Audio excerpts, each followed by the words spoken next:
छलिया है, मायावी छलिया।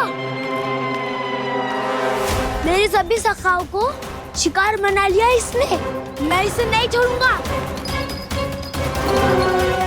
कान्हा, कान्हा,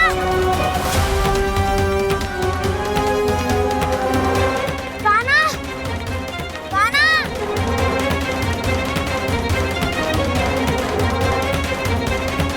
कान्हा। दाऊ,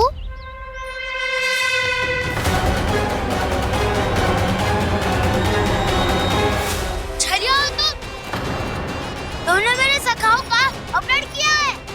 मैं छलिया ना हूँ ना, मैं तो आपका छोटा भाई हूँ, आपका कान्हा। मैंने सब कुछ अपनी आंखों से देखा है बस। तुम छलिया ही हो। रूप बदल बदल कर मेरे सखाओं का अपहरण कर रहे हो। ये क्या कह रहे हो दाऊ? आप ही मुझे नहीं पहचानोगे तो कौन पहचानेगा? कान्हा, ये नहीं, मैं हूँ वास्तविक बलराम, तुम्हारा दाऊ।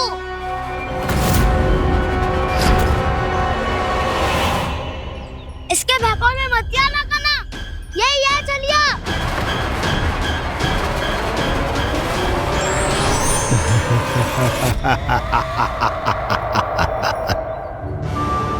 बुद्धिमान बालक, केवल तुमने ही पहली बार में माना है कि मैं ही वास्तविक छलिया हूँ। पर हम तुमसे भयभीत नहीं है दस। इसी क्षण हमारे सखाओं को मुक्त कर दो। अच्छा, यदि इतना ही क्रोध आ रहा है तो जाओ, छुड़ा लो अपने सखाओं को।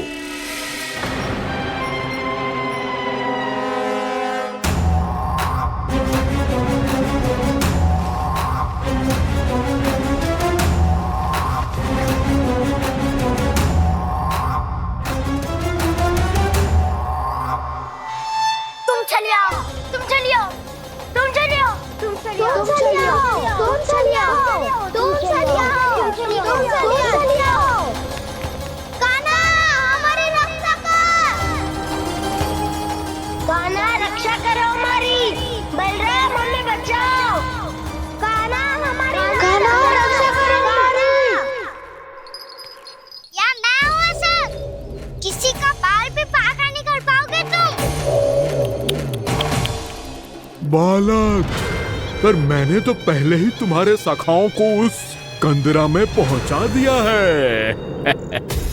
बेचारे इस समय घबरा के रो रहे होंगे, सहायता की भिक्षा मांग रहे होंगे। जानते हो तुम उन सबका अपहरण क्यों कर पाए? क्योंकि मैंने तुम्हें कर नहीं दिया, ताकि मुझे तुम्हारा सामना करने के लिए हिकायत मिल सके। अच्छा। लाओ, आप जाके सखाओं को बचाओ। इस दुष्ट के लिए मैं पर्याप्त हूँ।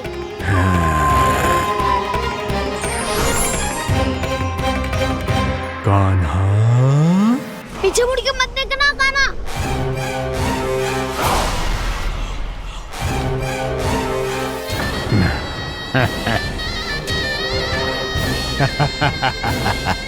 अपने सखाओं की तरह अब तुम भी फंस गए कृष्ण। अच्छी कलाकारी कर लेते हो सर। किसे सिखाया ऐसा स्वांग करना? स्वांग नहीं, माया है ये विद्या मैंने अपने पिताश्री से सीखी है। माया के महान आचार्य मायासुर। तो तुम मायासुर के पुत्र हो, पर जिसके सामने ना माया जाल बुनने का प्रयास कर रहे हो, ये माया के स्वामी है। ये मायाधर विष्णु है। ये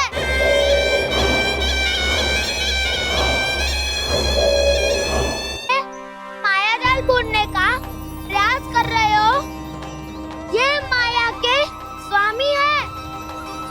ये मायाधर विष्णु है। ये अच्छा, तो होते रहे। मैं तो इनकी हत्या करने आया हूँ और हत्या करके ही जाऊंगा। दाऊ, आप सखाओं को बचाओ, मैं इनका सामना कर लूंगा। पर कान्हा, अभी आप ही ने तो कहा था माया का स्वामी हूँ मैं।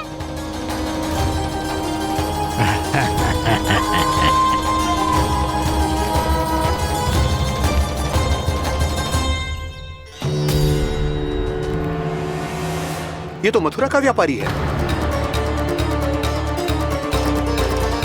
इसको अर्थ वो जो था वो सच में छलिया हो तो कहीं वो नंदमोहन तो ना पहुंच गओ।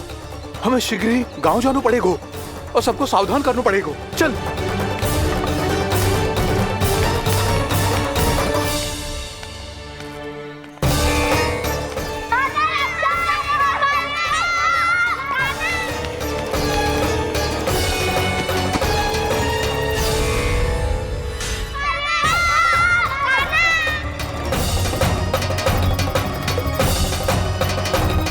यदि तुम्हें लग रहा है कि मेरे छल के वार से बच गए हो तो मुझसे भी बच जाओगे।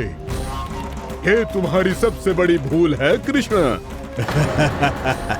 मेरे पास बहुत सारे मायावी अस्त्र हैं जो क्षण भर में ही तुम्हें विष्णु लोक पहुंचा देंगे। तो फिर प्रतीक्षा क्यों कर रहे हो?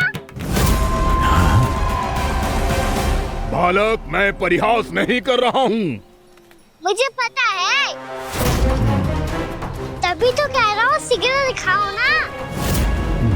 मुझे तुम्हारे सारे मायावी अस्त्र देखने हैं। कैसे बालक हो तुम?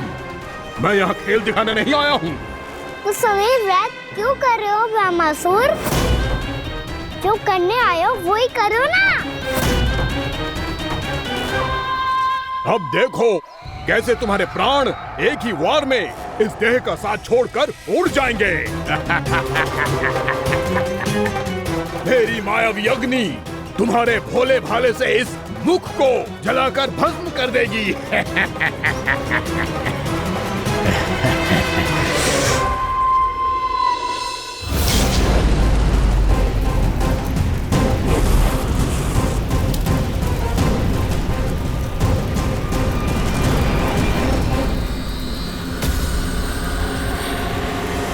कह रही हो ब्रह्मासुर?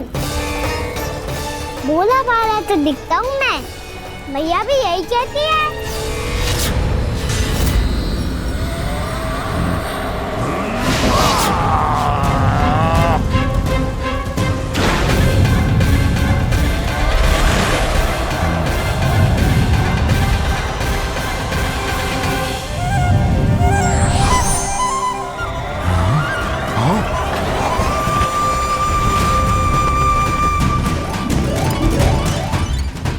आसन को उपहार देने के लिए बहुत बहुत धन्यवाद ब्रह्मासुर।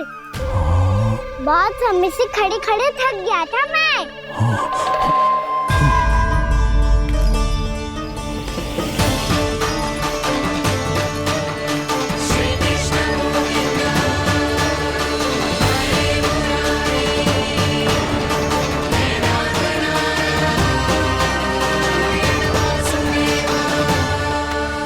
अगला अस्त्र दिखाओ ना। तुम्हारी यही जिज्ञासा आज तुम्हारा अंत करने में सहायक बनेगी मूर्ख बालक।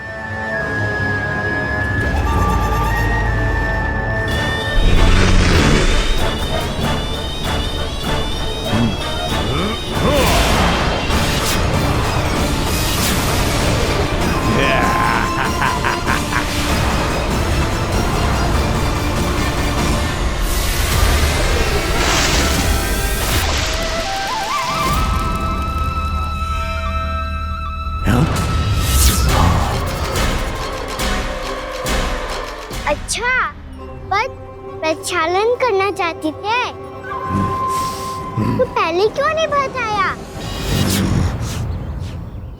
मुस्कुराना बंद करो। तुम्हारी ये हंसी मुझे कांटों की तरह चुभ रही है। पर मैया तो कहती है कि मेरी मुस्कुराहट फूलों की तरह है।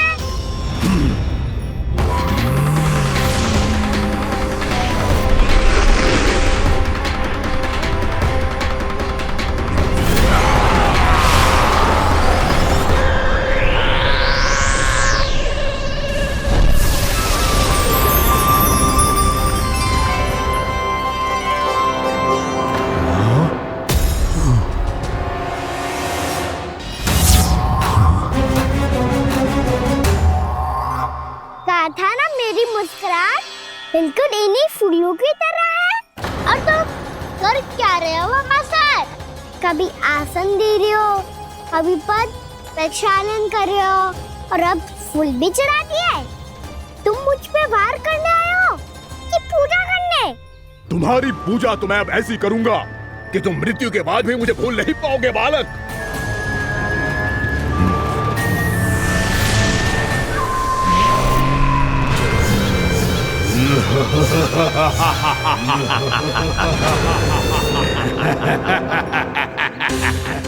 कान्हा, ये चट्टान तो मुझसे हिल ही ना रही।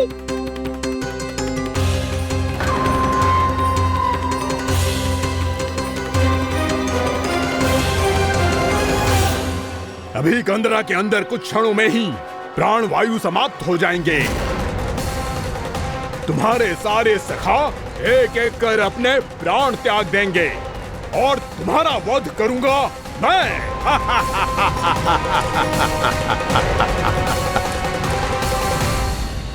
अरे सब जन बच के रहना। छलिया आया हुआ है वृंदावन में। अरे छलिया आ गया है। वृंदावन में मायावी छलिया। अरे क्या हुआ? कौन छलिया? मायावी छलिया सबको छलता है वो। हाँ, कुछ भी कर सके है वो। बहुत भयानक। अरे भानु, ठहर जरा, क्या हुआ? बहुत भयानक है वो। बच के रहना सब लोग। अरे भेष बदल ले तो है वो। हाँ। क्या हुआ? छलिया है वो। अरे मुझे बात तो बताओ। रानी भाभी, रानी भाभी, कान्हा घर पर ही है ना? ऐसे भड़बड़ा क्यों रहे हो? कोई भूत देख लियो है क्या? भूत ना भाभी, छलिया से भेंट हो गई। सच्ची का मायावी छलिया है भाभी। क्या उल्टा सीधा बोले जा रहे हो? ठीक से बताओ। अब बोलो भी। वो कान्हा के पीछे पड़ो है वो। मेरे लल्ला के पीछे? हाँ रानी भाभी, हमारे अचेत होने से पहले हमने उसे ये कहते सुना था कि वो वृंदावन आने वाला है कान्हा से मिलने। हे नारायण, मेरे कान्हा की रक्षा करना। जसोदा जी, मायावी छलिए से बचना बालकों के बस की बात ना है। जीजी, बालक वन में अकेले हैं।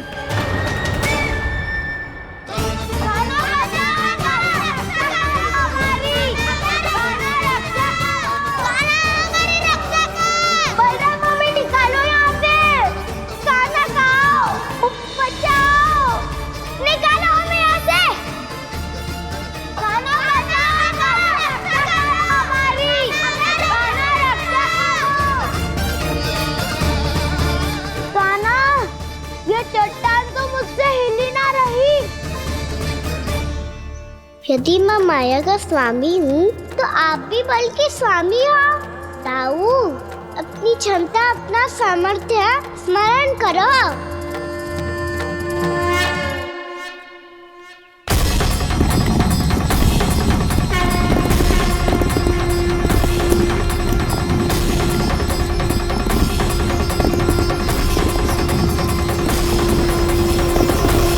इससे पहले कि वो कंदरा का द्वार खोल के तुम्हारे सखाओं को बाहर निकाले, मैं तुम्हारे प्राण ले लूंगा कृष्ण।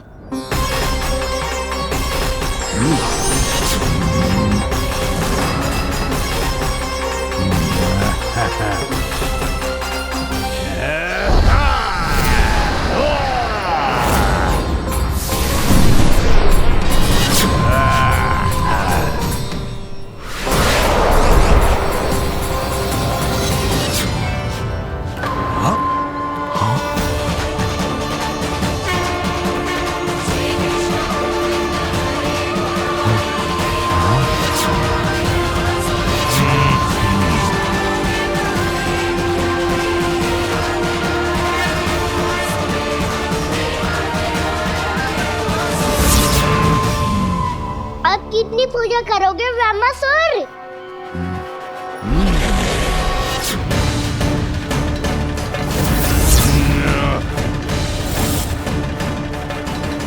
प्रभु तो खेल खिला रहे हैं इससे, और ये खेले जा रहा है विवश होकर, उनकी माया से बाध्य होकर।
जो प्रभु के सामने माया करने आया था वो स्वयं को ही माया में उलझा हुआ पा रहा है।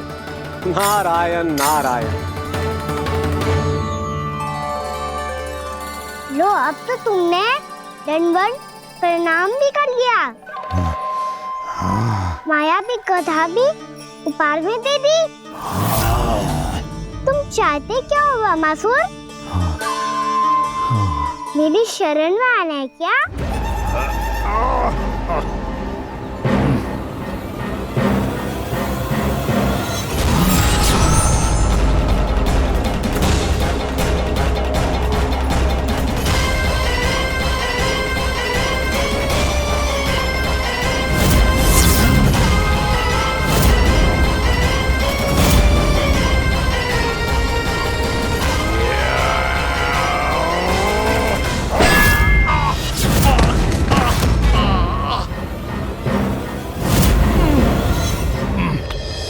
सोच विचार का समय ना है हमारे पास। अपने बालकों की रक्षा के लिए इसी क्षण में निकलना होगा।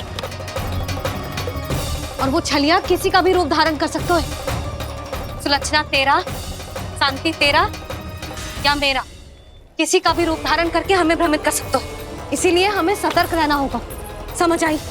चलो।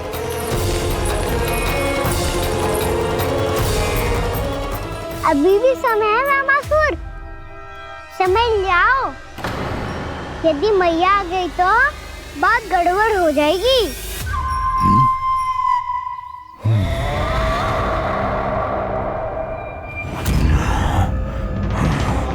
मुझसे झूठ का कोई लाभ नहीं होगा। वामासुर, स्मरण करो तुम कौन हो? मायासुर का पुत्र हूँ मैं, अपने स्वामी महाराज कंस का सेवक हूँ, और तुम्हारा हूँ मैं काल।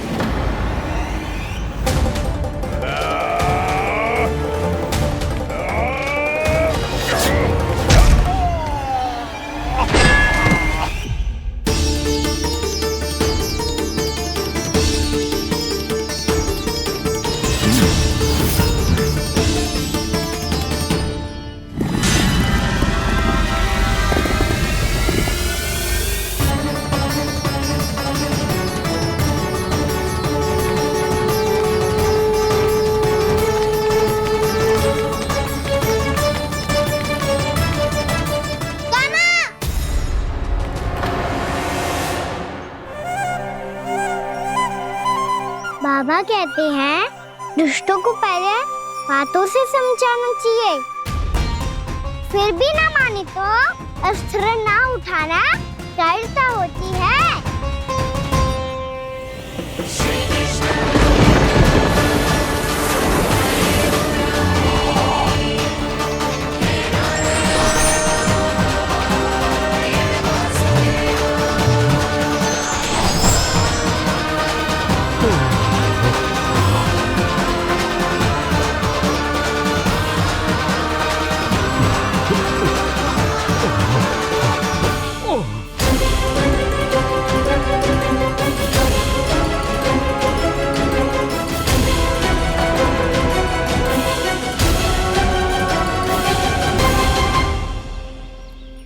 पता था मुझे, अपने बाबा के स्वरूप को हानि नहीं पहुंचाओगे। सही कही तुमने।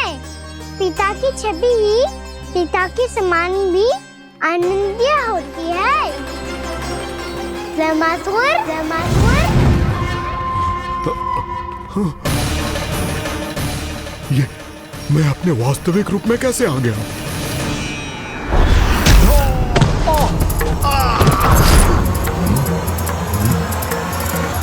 मेरे बाबा का स्वरूप नहीं लेना चाहिए था तुम्हें।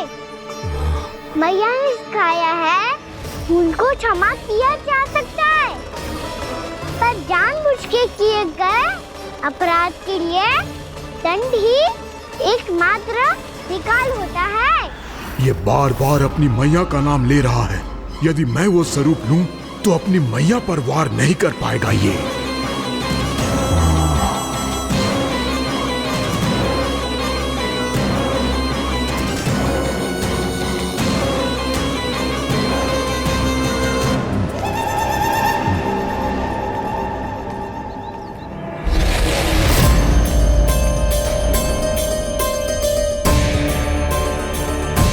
लल्ला, मैं तेरी मैया हूँ, अपनी मैया को मारेगा? बच गया। समझाया था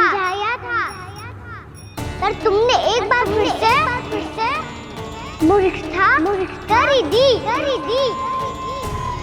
इस पर तुमने पहले से भी बड़ी और पहले से भी भयंकर भूल किया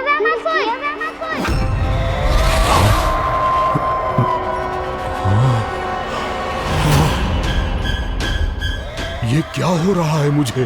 बार बार मेरा रूप क्यों बदल रहा है? ममता को समझे बिना अधिक समय तक मैया का स्वरूप हरण करके नहीं रख पाओगे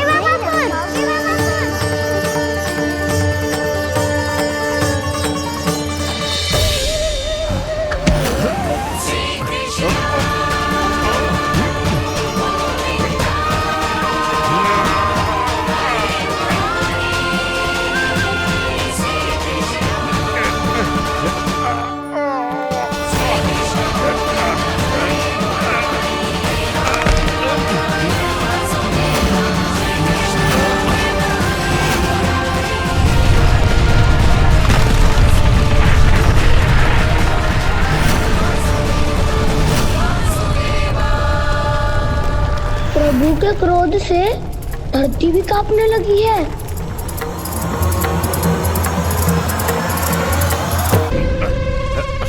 पुत्र को मारने के उद्देश्य से एक माँ का रूप लिया तुमने।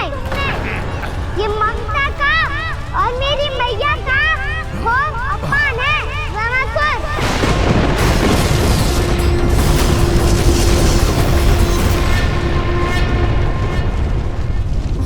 इससे पहले इस असुर के कारण निर्दोष प्राणियों का कोई अहित हो, मुझे कुछ करना होगा। यदि मैं माया का स्वामी हूँ तो आप भी बल के स्वामी हो। दाऊ, अपनी क्षमता अपना सामर्थ्य स्मरण करो।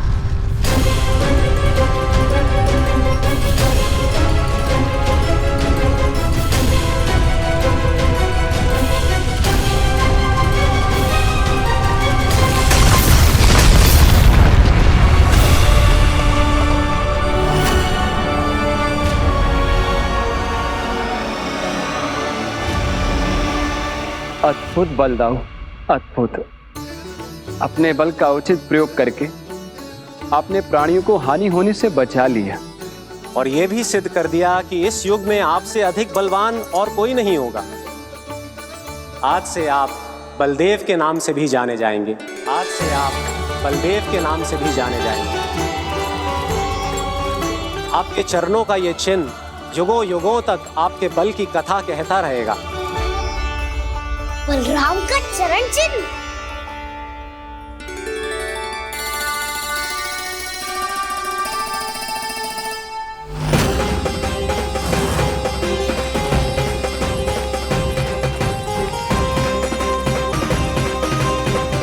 मेरी माया से आज तक कोई नहीं बच पाया है।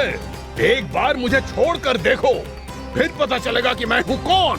पहले ये तो देख लो कि मैं कौन हूँ।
बहुत समय पहले की बात है। बहुत बड़े भूमाकर राज करते थे तुम्हें महान राजा भीमम के नाम से जाना जाता था।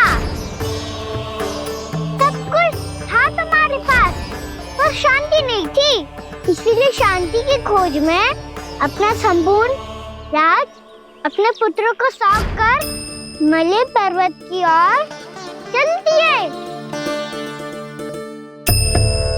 अनेक वर्षों की तपस्या के बाद तुम्हारे तप की कीर्ति चारों ओर फैलने लगी और फिर सच्चे तपस्वी की धूप में तुम्हारी ख्याति से प्रभावित होकर महर्षि उलट तुमसे भेंट करने आए। राजा भीमरथ, आपने ईश्वर की प्राप्ति के लिए सब कुछ छोड़ दिया, पर अपना अभिमान नहीं छोड़ पाए। इसीलिए मेरे आगमन पर सम्मान के साथ खड़ा होना तो दूर, मेरा अभिवादन भी नहीं किया। अभिमान तपस्वी का गुण नहीं होता है राजन, अभिमान राक्षसी गुण है। इसलिए मैं आपको श्राप देता हूं कि आप अगले जन्म में एक राक्षस के रूप में जन्म लेंगे, एक राक्षस के रूप में जन्म लेंगे। मुझे क्षमा कर दीजिए महर्षि, मैंने जानबूझकर आपका अपमान नहीं किया है। मैं तो यहाँ पर शांति की खोज में आया था। अपने भीतर के संसार में गहरे सोच विचार में डूबा हुआ था मैं। मुझे क्षमा कर दीजिए महर्षि, मुझे क्षमा कर दीजिए। अपनी भूल का आभास प्रायश्चित की ओर पहला पग होता है।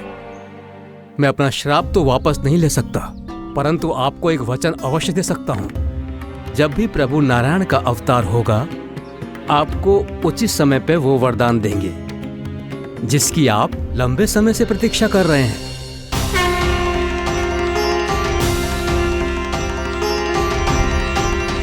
प्रभु, आपने मेरी आंखें खोल दी। अब मुझे पता चल गया है कि आप कौन हैं और मैं कौन हूँ। इसलिए आप मुझ पर कृपा करके अपने चरणों में स्थान दे दीजिए। मुझे वो शांति प्रदान कीजिए जिसकी खोज में मैं वर्षों से भटक रहा हूँ। शांति तो मोक्ष में ही है, इसीलिए मैं तुम्हें मोक्ष का वरदान देता हूँ।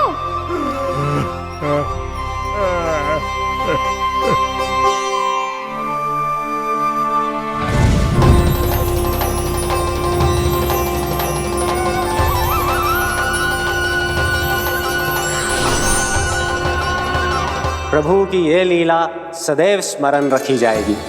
इस स्थान को इनका आशीर्वाद मिलेगा और इस कंदरा को व्योमासुर की कंदरा के रूप में पहचाना जाएगा। भविष्य में अनेक ऋषि मुनियों की शरण स्थली बनेगी ये कंदरा।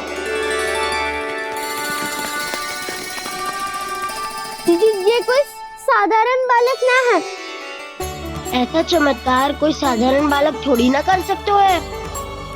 तुम सत्य कह रहे थे बलराम, गाना सच्ची में भगवान ही है। तभी तो सब देवता इसे बसाने और इसकी ओर से युद्ध करने आते हैं। तुम सब ऐसे आंखें फाड़ के क्यों देख रहे हो मुझे?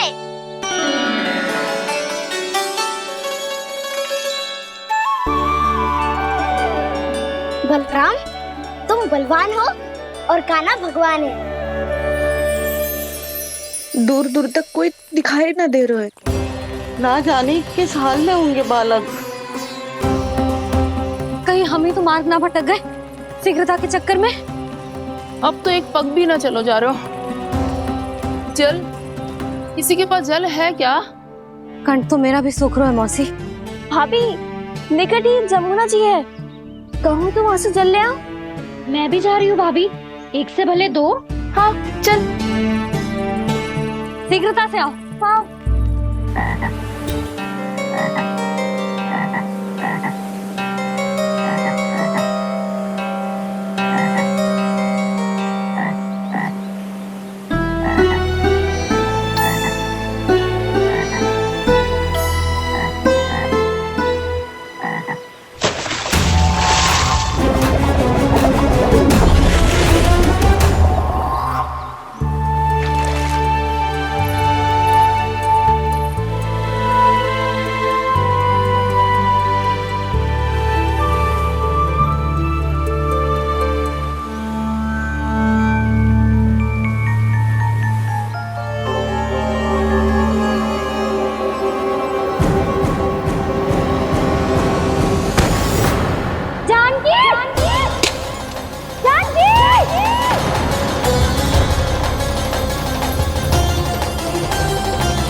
जानकी, जानकी, क्या होगा इसे?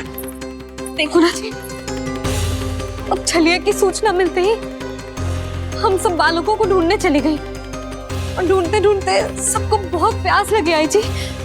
तो जानकी जमुना जी की नदी से जल लेने गई और उसने जमुना जी का पानी पिया और उसकी जेदशा हो गई। बालक कहाँ है? वो ठीक तो है ना? ऊपर ऊपर से सब ठीक है पर भीतर से बहुत भयभीत है सब।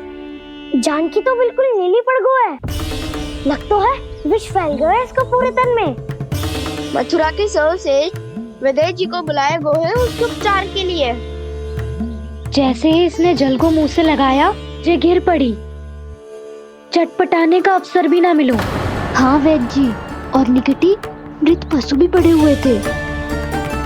हाँ, मैंने भी अस्थियां देखी थी। इसका तो यही अर्थ हो सकता है कि समस्या वहाँ के जल में ही हो।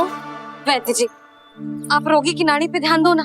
जे गोपिया क्या कह रही है उसे सुनने की आवश्यकता ना है। जब तक विष के कारण का पता नहीं चल जाता, हम उपचार कैसे कर सकते हैं रानी जी? जी, वो निकट ही यमुना जी में एक विशेष क्षेत्र है। ये सब उसी के जल की बात कर रहे हैं। तब तो ऐसा भी हो सकता है कि किसी विषैले सर्प के काटने का प्रभाव हो।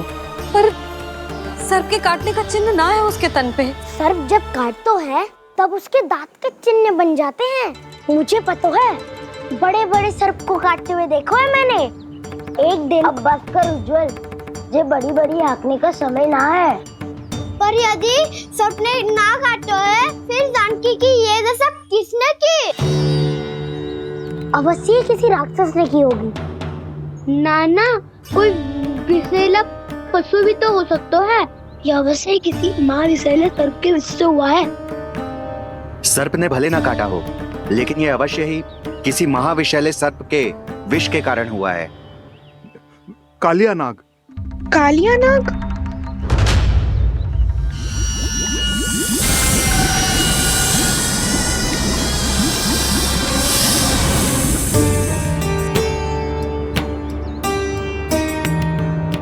संकेतों से तो ऐसा लगता है कि जानकी ने कालिया नाग के क्षेत्र के विशाल जल पी लियो है। कालिया नाग एक लोक श्रुति है, कल्पना में गढ़ी हुई एक कथा, और कछु ना है। हमें जाके पता लगाना पड़ेगा। पर हमें वहां जाने से मना किया है ना बड़ों ने। उज्जवल सही कह रहे हो है। इस समय जानकी के स्वास्थ्य से अधिक महत्वपूर्ण और कछु ना है। जानकी हमारे लिए ही जलाने गई थी जी। ना मैं उसे जाने देती ना जैसा वो तो। वैद्य जी, आप शीघ्र कछु करो, कैसे भी कछु भी करो, पर इसके प्राण बचा लो। यशोदा, धैर्य रखो, श्री नारायण पर विश्वास रखो, वो सब ठीक कर देंगे।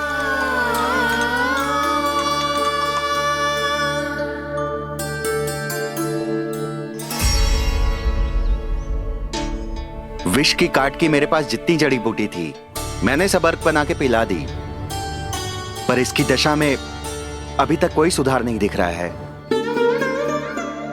यह अंतिम जड़ी बूटी है। अगर इससे भी चमत्कार नहीं हुआ, तो फिर जो नारायण की इच्छा।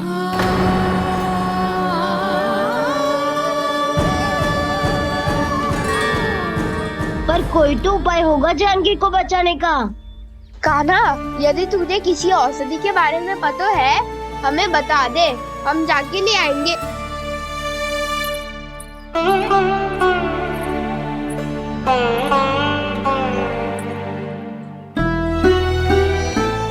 हे नारायण, हे प्रभु, मेरी जानकी के प्राण बचा ले प्रभु।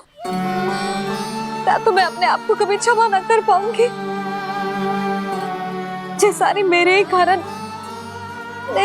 बनाई थी। उसकी रक्षा करो प्रभु, मेरी पुकार सुनो।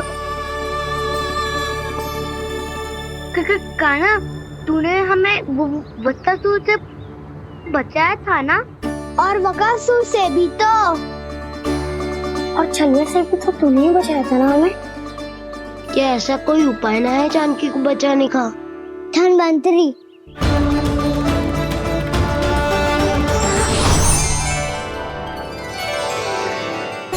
मैं आ गया हूं प्रभु, चिंता मत कीजिए, आपके आदेश का पालन अवश्य होगा। यशोदा मैया,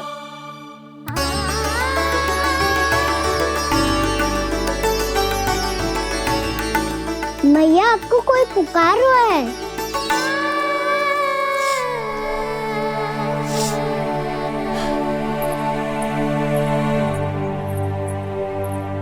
चिंता मत करो मैया, अब धनवंतरी जी आ गए हैं, वो सब संभाल लेंगे। धनवंतरी जी कौन है?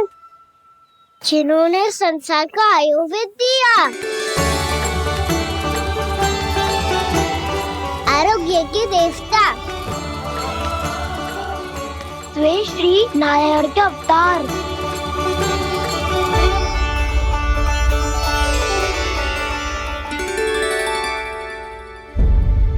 मुझे पता चला है कि आपको वेद की आवश्यकता है। हाँ हाँ, भीतर आइए। आइए आइए बैठे जी। जी रहे। मथुरा का सर्वश्रेष्ठ वैद्य अर्थात मैं यहाँ आ चुका हूँ और रोगी को जितनी औषधि की आवश्यकता थी सब दे चुका हूँ। निश्चित रूप से आपने विष की काट के लिए बहुत ही उत्तम अर्क तैयार किया है, इसीलिए किसी और वैद्य की आवश्यकता नहीं है। किंतु आप अकेले कितना कुछ करेंगे वैद्यराज, मुझे अपना सहायक ही बना लीजिए। पर जो करना था मैं पहले ही कर चुका हूँ। हाँ, वो तो आप कर चुके हैं, बस रोगी के तन से विष निकालना शेष है ना वैद्यराज? हाँ हाँ, बस वही शेष है। इनके रक्त को विष रहित करने में मैं आपकी सहायता करूंगा। पहले ये संजीवनी मानी जाने वाली इन लाल फूलों की बूटी को भी घिसना है ना?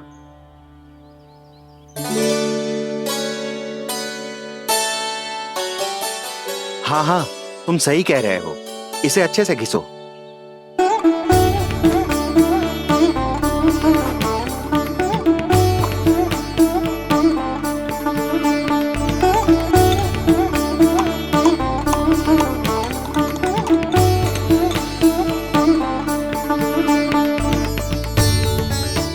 और ये नीले फूलों को भी तो मिलाना है ना? हाँ हाँ, अच्छे सहायक बन सकते हो तुम, ऐसे ही श्रम करते रहो।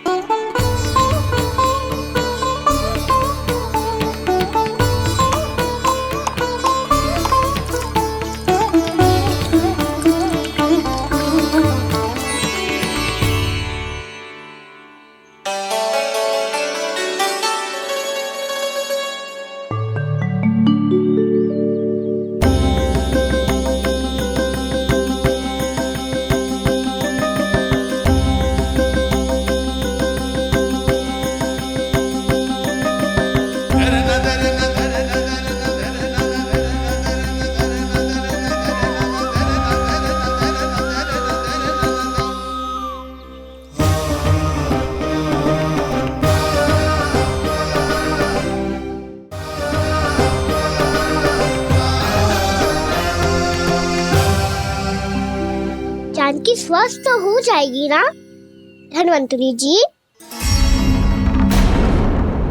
धनवंतरी? प्रभु, अब मैं क्या करूं? आपने तो स्वयं ही मेरी पहचान उजागर कर दी। जी क्या करो कान्हा? आप सब ऐसे क्यों देख रहे हो? मैया कहती है ना, सभी वैद्य धनवंतरी जी का ही रूप होते हैं। वाह कृष्णा, चतुर तो हो तुम। वैसे वास्तविक धन्वंतरी मैं हूँ, मेरा अर्थ है वास्तविक वैद्य मैं हूँ। ये तो मेरा सहायक है, मुझे पूरा विश्वास है बिल्कुल ठीक हो जाएगी। वैसे ही थोड़े ना मुझे मथुरा का सर्वश्रेष्ठ वैद्य कहते हैं लोग।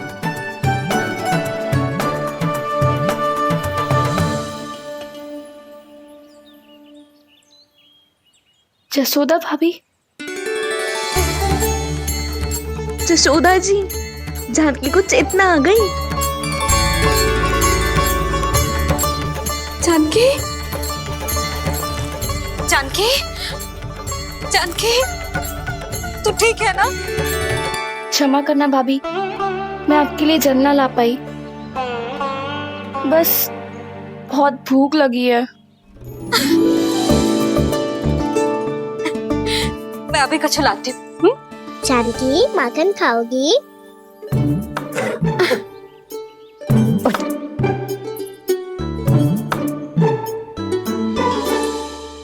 आजा, तू ही खिला दे लल्ला।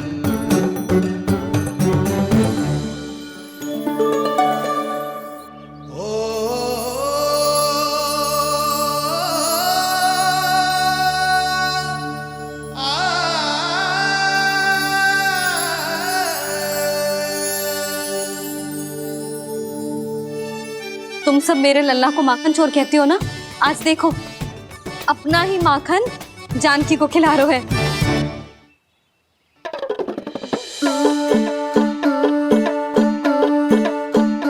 थोड़ा और विश्राम कर लो। सदैव तुम हम सबकी सेवा करती हो, आज मैं तुम्हारी सेवा करूंगा। जानकी की जिज्ञासा तब हुई जब जय यशोदा काकी की सेवा कर रही थी, और अब देखो स्वयं भगवान ही इसकी सेवा कर रहे हैं। जानते हो इससे क्या सिद्ध होता है? जो भी यशोदा मैया की पूजा करेगा, अर्थात अपने माता पिता की सेवा करेगा, उनके साथ सम्मान से व्यवहार करेगा, ईश्वर स्वयं उसका ध्यान रखेंगे। कभी धन्वंतरी के रूप में तो कभी स्वयं कान्हा के रूप में। भक्त और भगवान का देखो कैसा ये अनुराग, स्वयं करे सेवा प्रभु, अद्भुत गोपी का भाग्य। प्रभु इन सब पृथ्वीवासियों से कितना घुल मिल गए हैं। ना तो ये प्रभु को भगवान मानते हैं और ना ही प्रभु अपने आप को इनसे सर्वश्रेष्ठ समझते हैं। अपने आचरण से ये सिद्ध कर रहे हैं कि ये सभी में हैं और सभी इनका ही अंश है।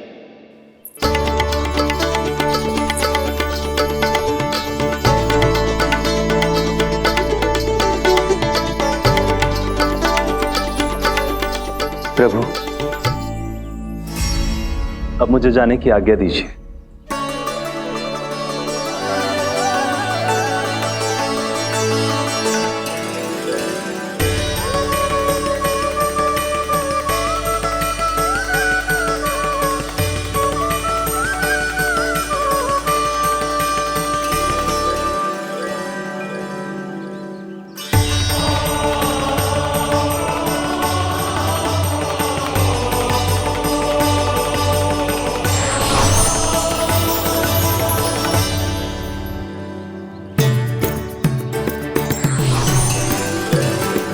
कान्हा ने तो सच्ची में धन्वंतरी जी को बुला लिया था।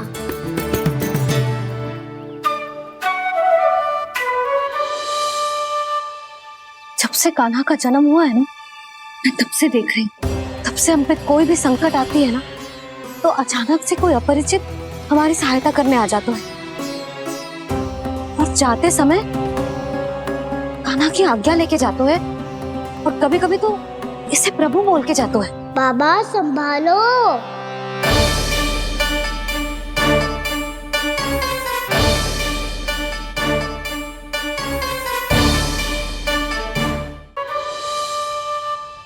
जब से कान्हा का जन्म हुआ है ना, मैं तब से देख रही हूँ, तब से हम पे कोई भी संकट आती है ना, तो अचानक से कोई अपरिचित हमारी सहायता करने आ जाते हैं, और जाते समय कान्हा की आज्ञा लेके जाते हैं, और कभी कभी तो इसे प्रभु बोल के जाते हैं। बाबा संभालो।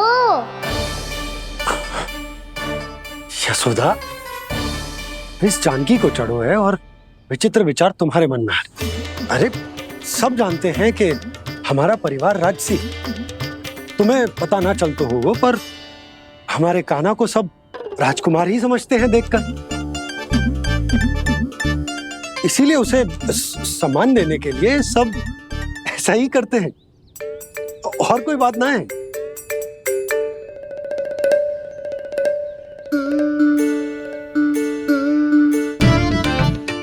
अब जे मेरे लल्ला को ऐसे क्यों घूर रहे हैं? बुरी दृष्टि लगाएंगे क्या? वैद्यराज जी, आपके सहायक तो गए, अब आप यहाँ क्यों? वो क्या है ना, मैं अपने रोगी का निरीक्षण करके पूरी तरह से संतुष्ट होकर ही जाता हूँ।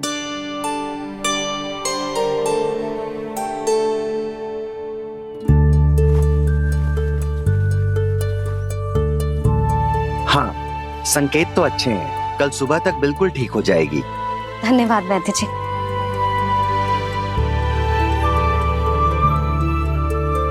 बस तो फिर हम कल पकड़न पकड़ाई खेलेंगे जानकी।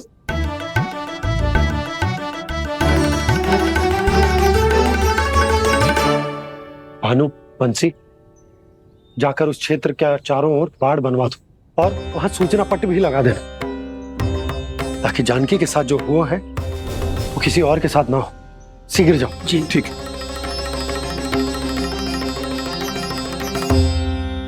बाड़ और सूचना पट लगवाने से समस्या का समाधान नहीं होगा बाबा। निर्दोष पशु सूचना पट देखकर भी कुछ समझ नहीं पाएंगे।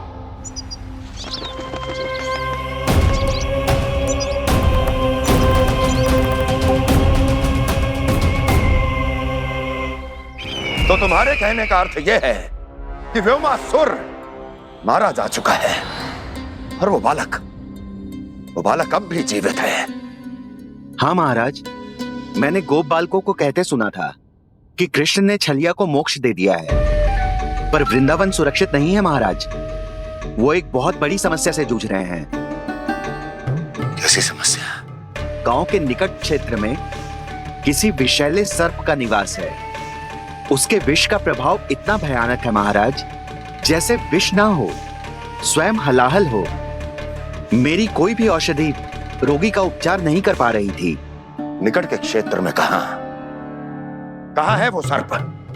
गोप मानते हैं कि वो सर्प गांव के निकट यमुना नदी के जल में रहता है। मुझे तो लगता है महाराज, ये कालिया नाग की कथा कोई किंवदंती या लोक श्रुति नहीं, एक सच्चाई है, एक विषैली सच्चाई।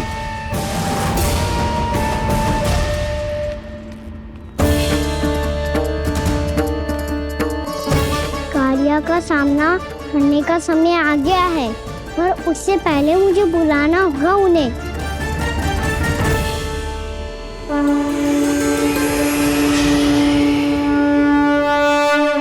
संसार के दारुण भय का नाश करने वाले, सभी कष्टों का हरण करने वाले, विश्व का समस्त ऐश्वर्य प्रदान करने वाले, कमल जैसे लोचन, मुख और चरणों वाले आजानुभुज श्री राम को मैं बार बार नमस्कार करता हूँ।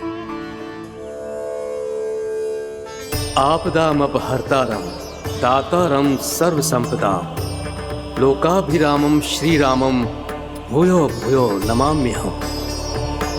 काकभूसुंडी काकभूसुंडी काकभूसुंडी। प्रभु क्षमा करें, मुझे जाना होगा।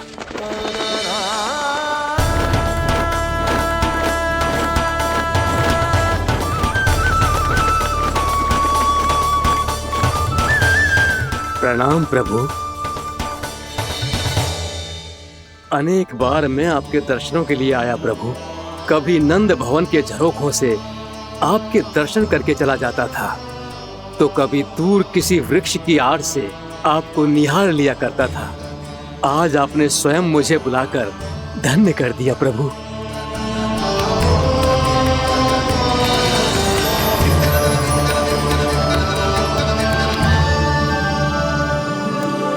मैंने आपको यहाँ एक विशेष कारण से बुलाया है।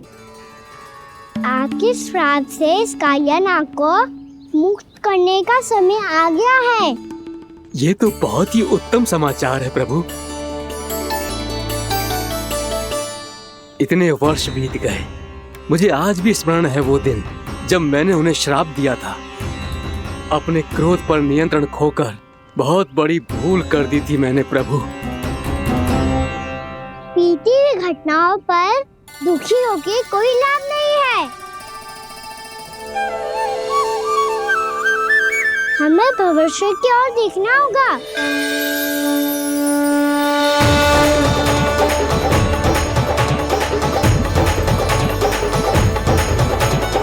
आदेश कीजिए प्रभु, क्या आज्ञा है आपकी? जब मैं कालिया नाग का सामना करने जाऊं, तो आप यहीं रहेगा। आपको अपने आप पता चल जाएगा कि कब क्या करना है। और हाँ, लौटते जाते समय नारद मुनि से कहिएगा, वो आकर मुझसे भेंट करे। अवश्य प्रभु, प्रणाम। क्या इसने सच्ची में देवर्षि नारद को बुलाया है? नारायण नारायण, आपको संदेश भेजने की आवश्यकता नहीं थी। आप स्मरण करते और मैं चला आता। तुम्हारा कल्याण हो नारद।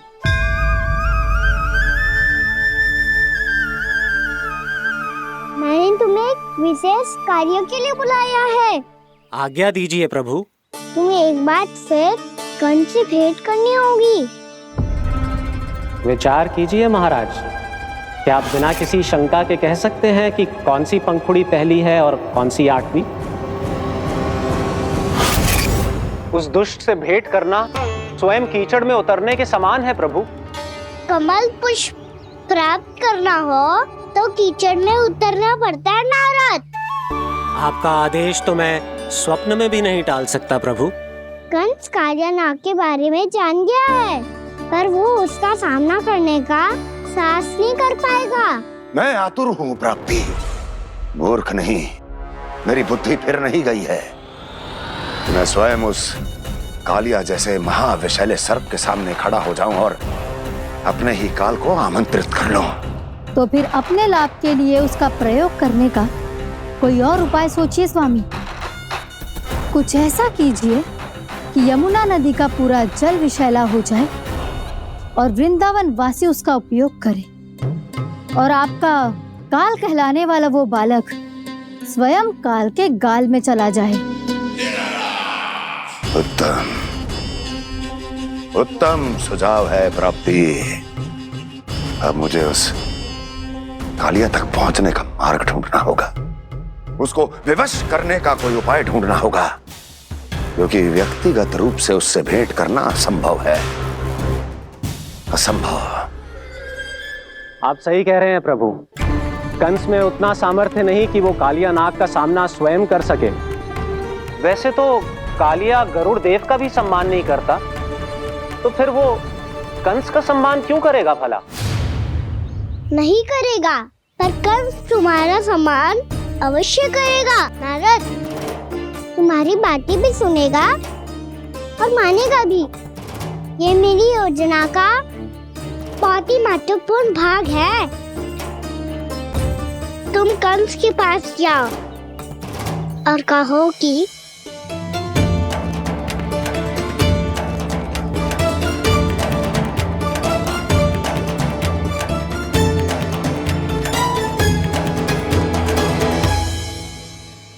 संतान अपने माता पिता को तीर्थ का सौभाग्य दिलाती, और मेरा लल्ला कितना महान कि उसने हमारे घर को ही तीर्थ बना दिया।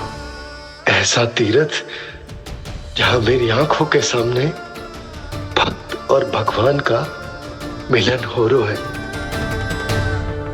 जो आज्ञा प्रभु।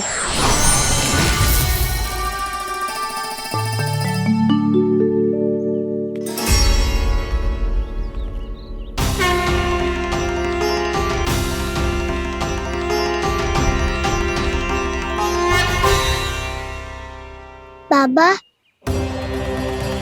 कान्हा, ये सब क्या चल रहा है? पहले काक भुसुंडी जी और फिर जे नारद जी। क्या योजना बना रहे हो तुम? कान्हा, बता ना लल्ला, क्या सोच रहे तू? कान्हा देख, अगर तुझे अपने बाबा को ना बताना हो ना, तो अपने भक्त को बता दे। क्या सोच रहे हो लल्ला? क्या करने वाले हो आप?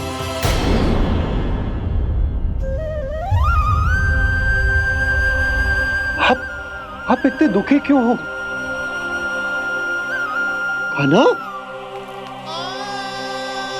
कान्हा, क्या होगा? क्योंकि मुझे आभास हो गया है बाबा, समय आने वाला है। कौन सा समय आने वाला है लल्ला? शीघ्र ही सब कुछ बदलने वाला है। भैया को मेरा सत्य पता चल जाएगा बाबा।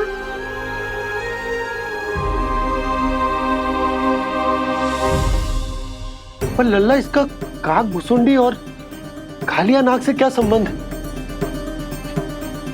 ऐसा क्या हुआ था और क्या होने वाला है?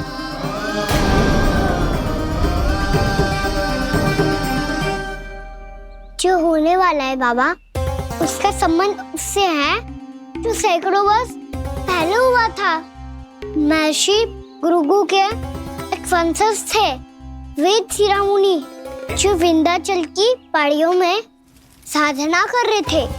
तभी वहाँ अश्वशिरा नाम के एक दूसरे मुनि आमंत्रण के बिना ही आ गए। कितना सुंदर और शांतिपूर्ण आश्रम है। यहाँ प्रभु की साधना करने में बहुत आनंद आएगा। शीघ्र ही अश्वशिरा मुनि उपस्थिति के कारण होने वाले व्यवधान से बाध्य होकर वेद शिरोमणि ने अपनी आंखें खोली। कौन हो तुम और यहाँ क्या कर रहे हो? आपके आश्रम में बहुत शांति है मुनिवर। साधना करने के लिए बहुत ही उत्तम स्थान है ये। मैं चाहता हूँ कि मैं भी यहाँ। आप यहाँ साधना करना चाहते हैं, लेकिन इतना भी नहीं जानते कि किसी के आश्रम में प्रवेश करने से पहले उसकी आज्ञा लेनी चाहिए। आप ये भी नहीं जानते कि यदि कोई यज्ञ कर रहा हो तो बिना अनुमति के वहाँ प्रवेश करने से उसकी यज्ञ साधना भंग हो सकती है। आप क्या साधना करेंगे मुनि? आप तो साधना के योग्य ही नहीं हैं। इतना अपमान! एक मुनि के मुख से इतने कड़वे शब्द शोभा नहीं देते। मैं तुम्हें श्राप देता हूँ, जितनी विषैली तुम्हारी जिह्वा है उतने ही विषैले सर्प बन जाओ तुम। और ऐसा सर्प जो सांस भी ले तो निकट का वातावरण दूषित हो जाए। तुम्हारे इस दुस्साहस के लिए मैं तुम्हें श्राप देता हूँ कि तुम अभी इसी क्षण कौवा बन जाओ, और ऐसा कौवा जो कांव कांव करके अनर्गल प्रलाप करता रहे।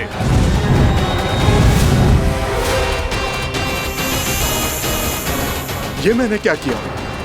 ये मैंने क्या किया? क्रोध के कारण दोनों ने एक दूसरे को श्राप दे दिया। पर दोनों ही मेरे भक्त हैं, और भगवान होकर मैं अपने भक्तों को इतनी कठिनाई में कैसे देख सकता था। इसीलिए जिस संकट में उन दोनों ने अपने आप को फंसा लिया था, उसका समाधान करने में मैं उनके पास गया। देखिए ना प्रभु, ये क्या हो गया हमसे? हमारी रक्षा कीजिए प्रभु, मार्ग दिखाइए हमें। क्रोध पर नियंत्रण ना होने के कारण आप दोनों ने एक दूसरे को बहुत ही भीषण संकट में डाल दिया है। अब दोनों ही तपस्वी, तप के बल से दिए गए आपके श्राप को लौटाना भी संभव नहीं है। प्रभु कोई तो उपाय होगा, हम आपके शरण में हैं प्रभु। अपराध तो हमसे हुआ है प्रभु, पर अब आपसे ही आशा है। कुछ ऐसा कीजिए भक्त वत्सल, जिससे हम दोनों के श्राप का प्रभाव कुछ कम हो जाए। आप दोनों ही मेरे भक्त हैं, इसलिए आपकी पीड़ा का निवारण करने का एक उपाय है मेरे पास। वेद शिरोमणि, जब आप कालिया नाग बनेंगे तो आपको मेरे चरणों को अपने शीश पर धारण करने का सौभाग्य मिलेगा। और अश्व शिरोमणि, आप काग योनि होने के बाद भी आप श्रेष्ठतम ज्ञान और सर्वाधिक यौगिक सिद्धियों के स्वामी होंगे। और प्रवचन दिया करेंगे। इसके बाद अश्वशिरा मुनि काकभुसुंडी बन गए, जिन्होंने आगे चलकर स्वयं गरुड़ देव को रामायण सुनाई और मुनि वेदशिरा महर्षि कश्यप और देवी कत्रियों के पुत्र कालियानाग बनकर जल में। और अब वही कालियानाग जमुना जी में, जिनके कारण जानकी के प्राण लगभग चले ही गए थे। अब कालियानाग को उचित स्थान पर भेजने का समय आ गया है बाबा। पर ये तो अच्छी बात है कान्हा, वेदशिरा मुनि को दिया हुआ तुम्हारा वचन भी पूरा हो जाएगा, जमुना जी की शुद्धि भी हो जाएगी। इस सब के बाद भी तुम दुखी क्यों हो? क्योंकि इसके बाद मैया के सामने मेरा रहस्य खुल जाएगा बाबा। उन्हें पता चल जाएगा कि उनका बालक कोई साधारण बालक ना है। भविष्य में जो होने वाला है उसे सबके सामने घटने से रोकना मेरे लिए भी संभव ना होगा। मैया को सब पता चल जाएगा। क्या पता चल जाएगा रे मुझे?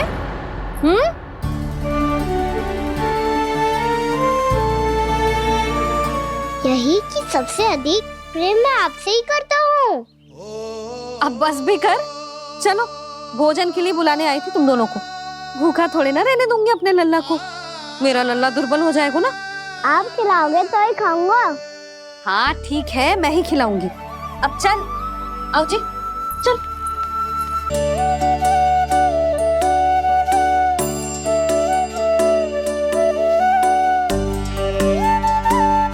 मैया खेलो ना मेरे साथ। मैया सुनो ना, मेरी बात ना मानोगी? अभी बहुत कार्य पड़े लल्ला, देख जानकी को औषधि भी देने जानो है ना। औषधि मैं दे दूंगा, फिर तो खेलोगी ना आप मेरे साथ।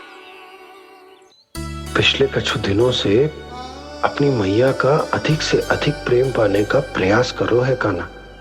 इसका तो एक ही अर्थ हो सकता है कि कछु बहुत बड़ो होने वालों है। कान्हा रुक जा लल्ला। कान्हा क्यों तंग कर रहा है? मैया को पहन लेना। कान्हा, कान्हा, ये क्या करो तूने?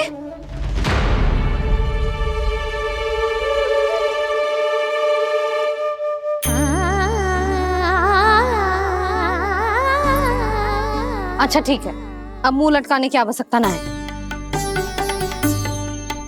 ये ले।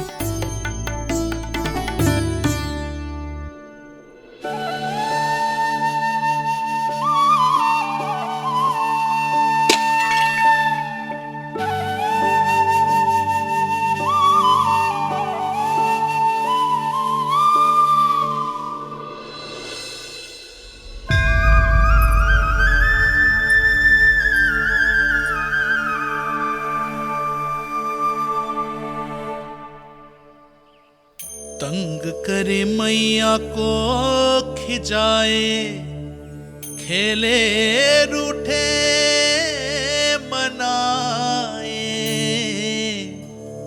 लीला अनोखी करके शरारत, कान्हा दंड भी पाए।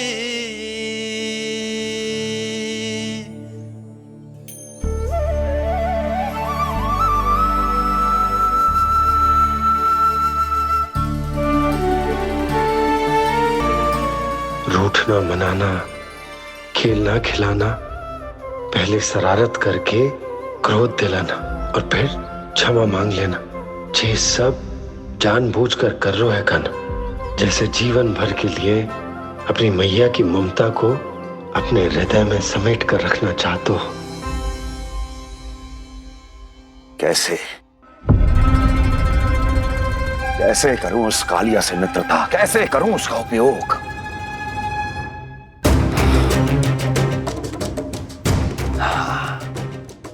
उस पर आक्रमण कर देता हूं और उसे किसी ना किसी तरह से यह विश्वास दिला देता हूं कि यह आक्रमण उस विष्णु अवतार ने किया है।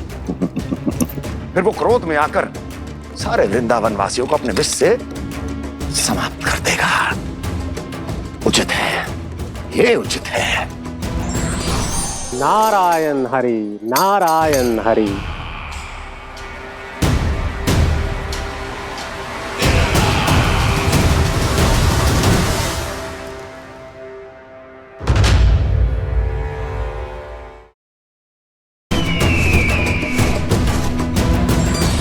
नारायण हरि, नारायण हरि।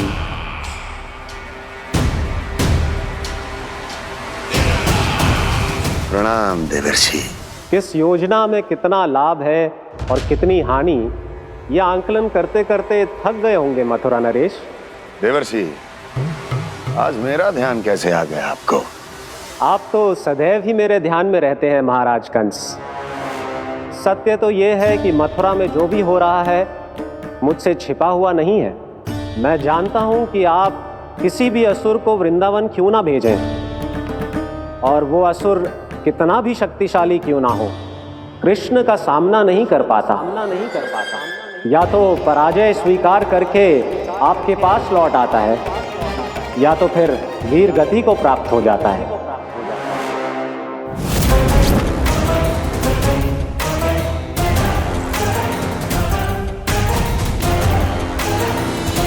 वाह, मुझे मेरी असफलताएं स्मरण कराने आए हैं, मेरे घाव को खुरेदने आए हैं, उन पे नमक छिड़कने आए हैं।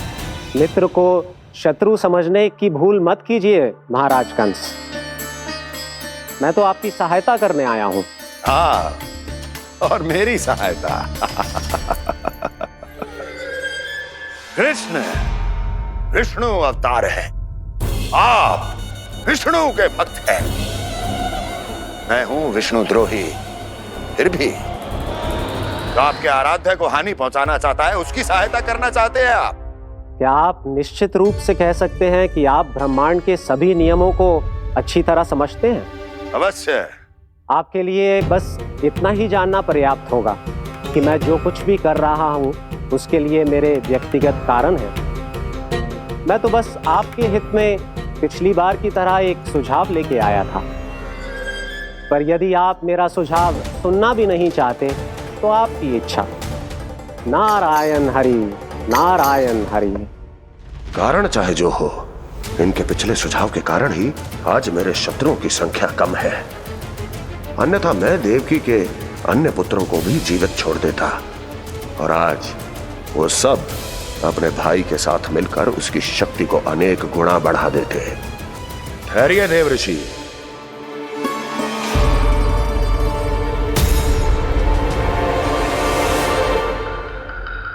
बताइए क्या सुझाव है आपके पास? मेरे सुझाव का नाम है कालिया नाग।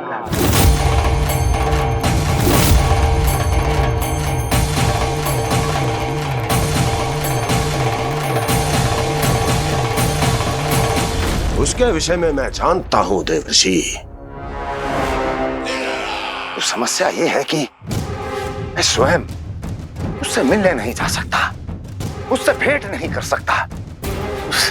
उस कृष्ण की हत्या के लिए उसको वृंदावन जाने के लिए तैयार नहीं कर सकता। तो मत जाइए उसके सामने, और ना उसे भेजिए कृष्ण के सामने। हर बार आप किसी न किसी असुर को अपने शत्रु के क्षेत्र में भेजते हैं, जहां शत्रु उसका सामना करने के लिए पूरी तरह से तैयार होता है और आपका असुर मारा जाता है। इस बार शत्रु को युद्ध स्थल चुनने का अवसर मत दीजिए महाराज। इस बार योजना का जाल ऐसे बुनिए कि कृष्ण स्वयं उसके पास जाने के लिए विवश हो जाए। कालिया नाग स्वयं काल है, मृत्यु का दूसरा नाम है। उसके विष का उपयोग अपने लाभ के लिए कीजिए महाराज। वैसे कालिया के विष की अधिकता का अनुमान तो होगा ही आपको।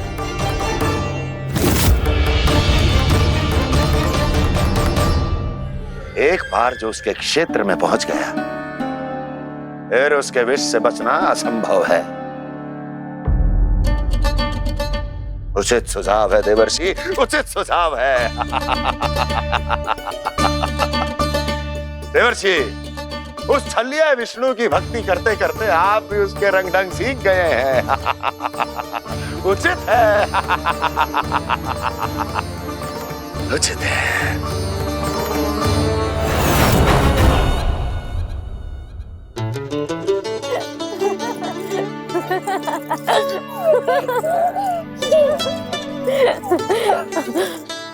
बस बस बहुत आनंद ले लियो लल्ला। बस अब दूध पी ले। ठहर ठहर, गर्म है। जी ले पी।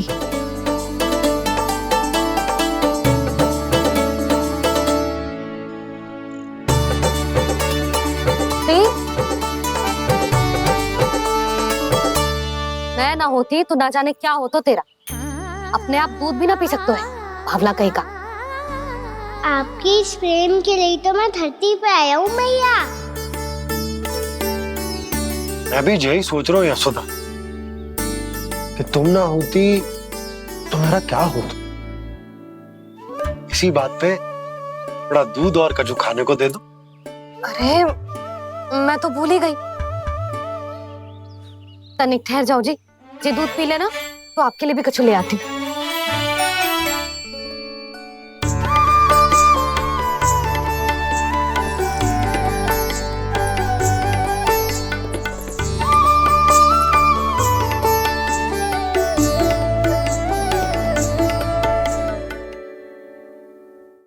प्रणाम महाराज। आपकी आज्ञा के अनुसार बिल्कुल वैसा ही पत्र तैयार किया है जैसा आप चाहते थे।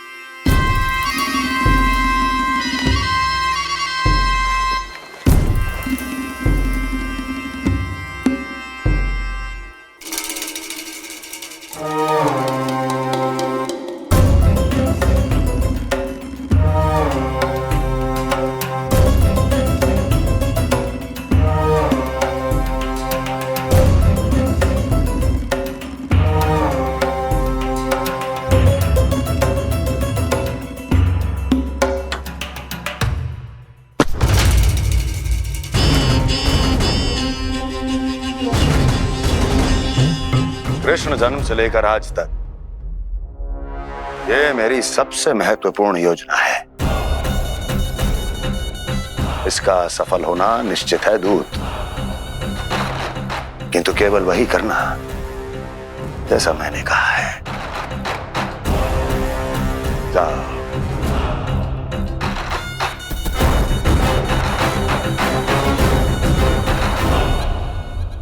कान्हा,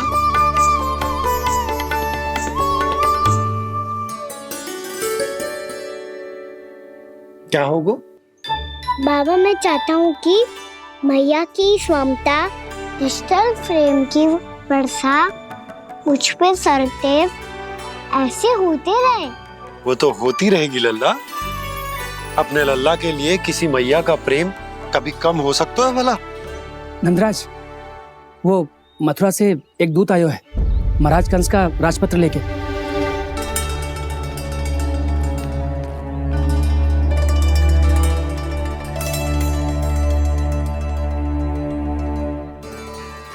कान्हा अब क्या करने वाला है? तेरे बाबा कहाँ गए? हाँ? कंस मामा का खेल आरंभ हो गया है, पर मैया वो सब सुनेगी तो व्यर्थ चिंतित हो जाएगी।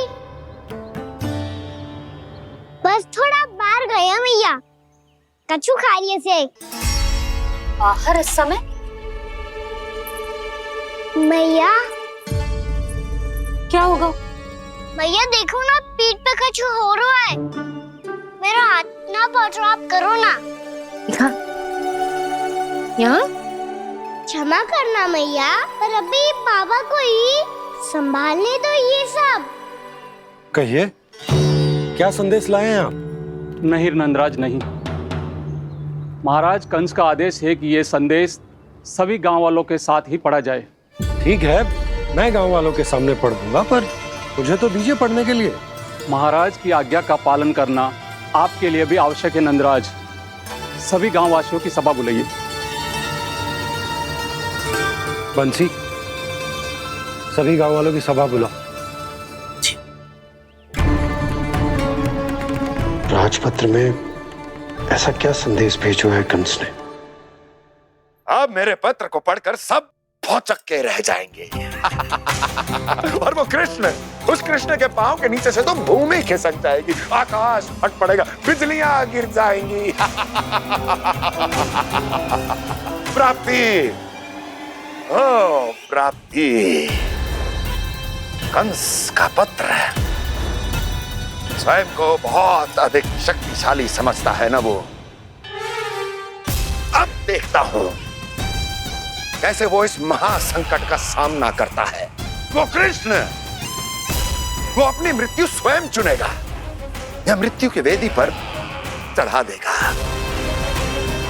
प्रिय वृंदावन वासियों को।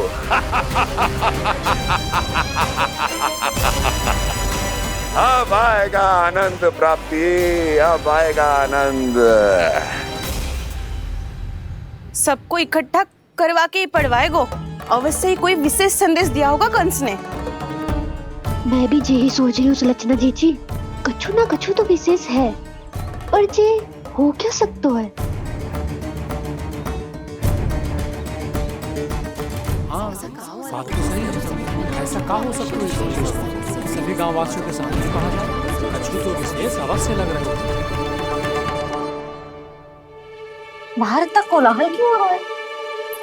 मैया, मैया, अब क्या होगा? मैया देखो ना, सर पे कछु हो रहा है। लल्ला, नारायण ने तुझे हाथ दिए हैं ना? पीठ की बात अन्य थी। अपने सिर की सेवा स्वयं कर। सर पे तो हाथ पहुंच रहा है ना?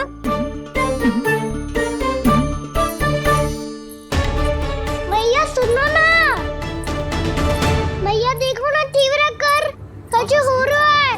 मैया देखो ना, तीव्र कछु हो रहा है।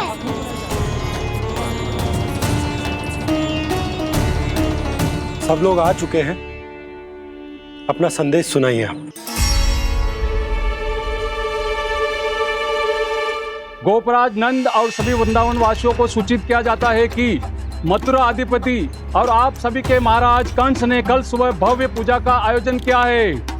इसके लिए राज्य को वृंदावन के क्षेत्र के निकट यमुना नदी के मध्य में खिलने वाले 1 कोटि कमल के पुष्पों की आवश्यकता है। इसीलिए आप सभी को यह आदेश दिया जाता है कि ये सभी कमल के पुष्प प्रथम पहर से पहले राजसभा में पहुंचा दिए जाए। सारे वो भी प्रथम पहर से पहले कैसे हो सकते हैं? यदि आप ऐसा करने में असफल रहे तो इसे राज आज्ञा का उल्लंघन माना जाएगा और राजद्रोह के आरोप में आप सभी को कड़े से कड़ा दंड दिया जाएगा। स्मरण रहे, यदि कल की पूजा में इन 1 कोटि कमल के पुष्पों का ना पहुंचने के कारण कोई व्यवधान आया तो समस्त वृंदावन वासियों को दोषी माना जाएगा और पूरे गांव को निवासियों सहित धूल में मिला दिया जाएगा। कल प्रथम पहर तक का ही समय है आप सबके पास।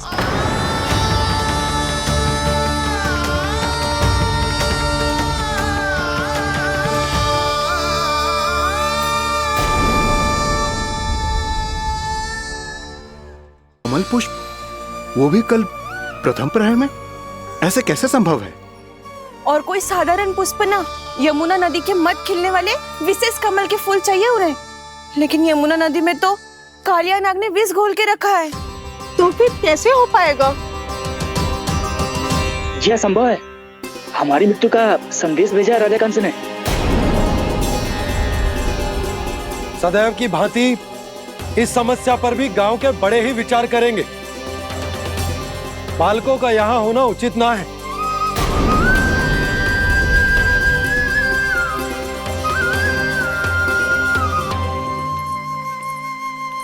लल्ला, ले जे गेंद ले, जा अपने सखाओं के साथ खेल।